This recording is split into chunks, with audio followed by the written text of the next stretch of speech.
আমরা সাবরুমের MBC staff ফেটকো কুমারী ছিলাম। আমরা যখন এই সরকারি টিসিসিএল ছিল তখন থেকে আমাদেরকে টিসিসিএলে কাজ করতাম। যখন টিসিসিএল থেকে এমবিসিতে যায় তখন টিসিসিএল আবার আমাদেরকে এমবিসিতে হ্যান্ডওভার করে, ফেটকোতে হ্যান্ডওভার করে। তাই আমরা কাজ চলছে তারা দীর্ঘদিন আমাদের কাজের পরিষেবাও দিয়েছে, কিন্তু পরবর্তীতে মাঝে মাঝে আমাদের টাকা আটকা রাখতো 1 মাস 2 মাস করে। আন্দোলন করার পর আমাদের টাকাটা এলো। এরপরে আবার এই কিছুদিন আগে আবারও আমাদের 83 দিনের টাকা আমাদের আটকে দিয়েছে। কিন্তু আমরা যখন কালকে দেখলাম, খবর পেলাম যে তাদের কাজ বন্ধ রাখার জন্য, সরাসরি আমরা যে একটা বিষয় হলো যে আমরা 3 দিনের মধ্যে তাদের টাকা জমা না দিলে আমাদের কোনো অ্যাপস খুলতো না। সেই কারণে আমি কিছু টাকা জমা দেওয়ার পর আমরা অ্যাপস খুললাম। তখন আমাদের কাছে কিছু টাকা আছে, কিন্তু আমরা টাকাটা কার কাছে দেব?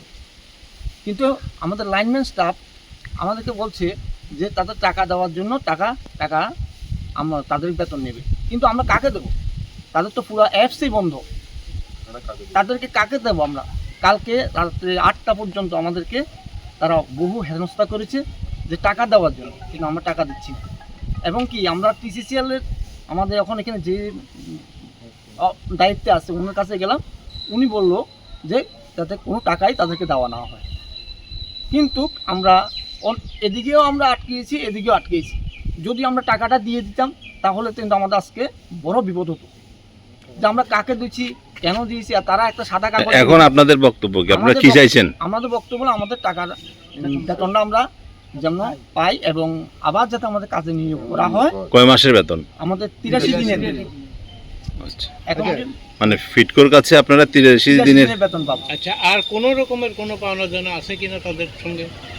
তো এমনি কোনো ইপিএফটা আমাদের কিন্তু এমনি চালু হয়েছে, দেখা যাচ্ছে যে 23 থেকে আমাদের যখন জয়েনিং করছি তখন থেকে চালু হয়েছে, কিন্তু তারা অ্যাপ্রুভাল দিয়েছে না।